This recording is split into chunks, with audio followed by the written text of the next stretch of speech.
Sandro, a pergunta é sua. Olá, bom dia, Renan. Foi muito certeiro quando fala dessa questão da eficiência do município, né? E uma coisa que uma bandeira aí do Missão, eu vi que é a questão de você diminuir o tamanho dos municípios, que você até mencionou agora. Esse diagnóstico já tinha sido feito pelo ex-ministro da Economia, o Paulo Guedes, falando, olha, a gente tem municípios demais, aí são várias câmaras, várias prefeituras, é uma máquina administrativa muito grande e não tem recursos suficientes para isso. Eu queria saber como que você pretende viabilizar isso, porque nem sempre é uma discussão fácil de se fazer, porque muitas vezes envolve o bairrismo de alguma comunidade, enfim. Como é que você pretende implementar isso caso seja eleito presidente? De fato, o Paulo Guedes tinha discutido isso no último mandato dele, mas ele nem tentou levar à frente, né? Ele só jogou no ar, vou ter uma reforma administrativa nesses termos. Mas essa é uma discussão que precisa ser trazida e ela precisa partir dos princípios certos. Qual é o princípio certo? É a ideia de que municípios que não se sustentam, eles não têm por que ser municípios. E mais, municípios que não se sustentam ainda vivem com dinheiro oriundo de outros lugares do Brasil, eles precisam ser fundidos com os municípios, porque isso é uma irracionalidade econômica.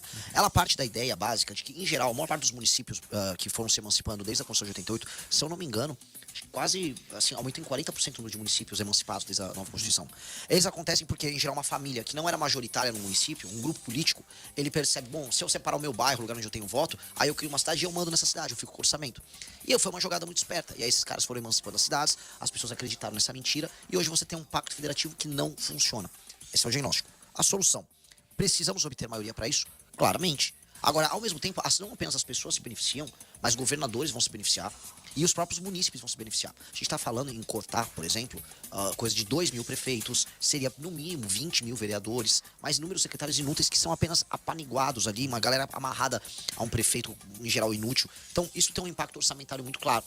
O Centrão vai chiar de um lado? Vai chiar, é da vida chiar. Só que a gente estabelece os critérios, deixa os critérios objetivos, as cidades são fundidas. Não é que vai deixar de existir a escola naquele município, não vai deixar de existir nada. A estrutura administrativa continua existindo. O que vai acontecer, você vai ter vai haver apenas um prefeito para aqueles 4, 5 municípios que se fundem e uma Câmara de Vereadores apenas. Então aquela classe política ela vai ter que se adaptar. Né? Os deputados federais que votam nisso, eles vão continuar tendo seus eleitores naquela região. O eleitor não vai deixar de existir, as necessidades de resolver os problemas não vão deixar de existir. O que vai deixar de existir é você ter que, para fazer qualquer coisa, ter que falar com 5, 6 prefeitos diferentes que não tem nenhum dinheiro debaixo do colchão, vamos dizer, arrecadatório dele, porque o município dele, na maior parte das vezes, ele é apenas uma ficção jurídica. E até uma dinâmica viciada, né, essa do Centrão, em que muitas vezes esses prefeitos têm um parceiro, um deputado federal que é parceiro, que manda emenda, faz algum tipo de obra ali no município, não resolve esses problemas e acaba sendo um empecilho pro avanço e desenvolvimento daquela região, né? Exato, e eles não ligam nem um pouco para a melhor da região. O ponto é, quando você vai rodando as regiões mais pobres do Brasil, você percebe que não há uma relação entre classe política e melhora da vida das pessoas. Não há nenhuma obrigação deles nisso, muito pelo contrário, todos os instrumentos que eles têm são instrumentos de autopromoção. Então, por exemplo, o caso do Maranhão é o mais óbvio de todos os que eu visitei no Brasil, porque claramente é o lugar que tem a pior classe política do Brasil de longe.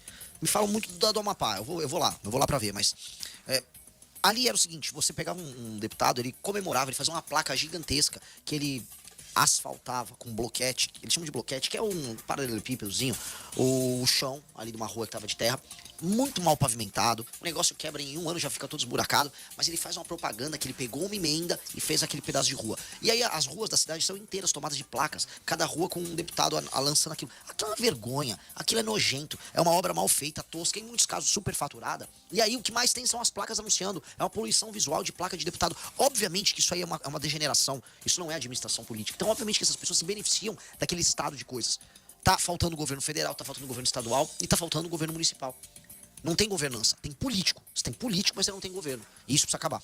Renan, até falando dessa parte orçamentária, a gente tem uma dificuldade muito grande hoje, que é a questão das emendas parlamentares, emendas PIX, que até você citou exemplo de shows. Enfim, como que a gente consegue acabar com isso? Porque isso, como você falou, muitas vezes é utilizado como uma forma de angariar votos, né, para o prefeito se reeleger. E a tendência a gente tem visto que tem piorado. Essa já é uma política, já existe há praticamente uma década e isso tem piorado cada vez mais. Olha só, isso virou a regra. Naturalmente, nenhum país sério tem emenda parlamentar. Parlamentares não executam obra, parlamentares não escolhem como é que você vai usar o seu orçamento numa região. Isso surge no Brasil, isso aqui é um pouquinho de história básica, porque o político no Brasil, no legislativo, dentro de uma lógica coronelista, ele tem que mostrar que ele cuida da região dele. Veja, em qualquer ambiente em que há um parlamento, a função do parlamentar é defender o interesse da região dele e votar de acordo com os princípios a favor ou contra um determinado governo, fiscalizando aquele governo. Essa é a função essencial do parlamentar. Porém, no Brasil, em que as coisas são muito coronelistas, é uma lógica meio feudal, a função desse cara é representar e cuidar da região dele. Então ele tem que inaugurar obras da região dele. Então ele manda o orçamento para a região dele e ele executa. Isso não tem nenhum sentido. Só que isso faz parte da realidade nossa. Então, o que nós temos que fazer? Eu não tenho condição de, no meu primeiro mandato, romper com isso. Agora, eu posso usar isso a nosso favor. O que eu quero fazer? Eu quero criar na nossa reforma fiscal, que foi protocolada pelo deputado Kim Kataguiri, um gatilho. E o gatilho é assim, toda vez que na hora de votar um orçamento os deputados reduzem os gastos obrigatórios, que são um grande problema fiscal brasileiro, quando eles reduzem, eles aumentam o meu espaço de gasto discricionário. O que é gasto discricionário? É gasto que eu posso gastar com investimento, com obra, com novos projetos. Pois bem, ele aumentou meu espaço para gasto de investimento. Aí, deste espaço que ele aumenta, ele pode ter um pouco mais de emenda. Paralelamente, eu regulamento a emenda. Então, a emenda só pode ir para o município que estiver cumprindo as metas da Lei de Responsabilidade Gerencial. O município não pode, se ele não estiver melhorando esses índices, ele não recebe emenda, ele não pode fazer festas, eventos, nada. As emendas, elas têm que ser condicionadas a políticas públicas que o governo federal sabe que funcionam. Porque no fim do dia, a gente precisa que o eleitor entenda, quem está nos assistindo, o ouvinte, o político não liga muito se a obra é efetiva ou não. Ele só quer ter o lucro político, ele quer ter a placa com o nome da obra. Se é um posto de saúde, se é um viaduto, ele não liga. Ele liga até, assim, se vai roubar com a obra. Muitos deputados e prefeitos querem roubar a emenda. Isso é regra, isso acontece muito. Mas, do ponto de vista para que serve aquela obra, eles não dão bola. Essas pessoas são parasitas. Então, já que elas existem, a gente tem que coexistir assim, ó.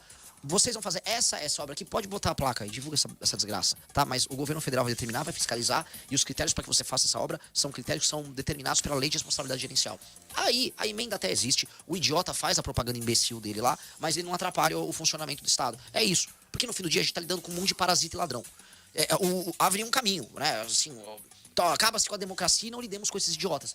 Só que eu sou um democrata, a gente vive num regime democrático, então a gente tem que adaptar ele pra entender que o povo vota nesse bando de vagabundo. E me irrita isso. Porque assim, eu tô falando aqui uma coisa pra vocês que num modelo ideal não deveria ser assim. Um parlamentar nos Estados Unidos não faz isso. Um parlamentar na Argentina não faz isso. Mas aqui os nossos parlamentares são mongoloides, são uns imbecis. Tá? E aí eu sou obrigado a ter que adaptar uma coisa, ter que fazer um puxadinho pra servir ao Brasil, mas ao mesmo tempo servir ao interesse desse retardado de ter que inaugurar uma obra. Desculpa falar assim, é que essas coisas me irritam, cara. Sabe, você tem que sentir um idiota tratando com criança. Essa é a política brasileira. Perfeito.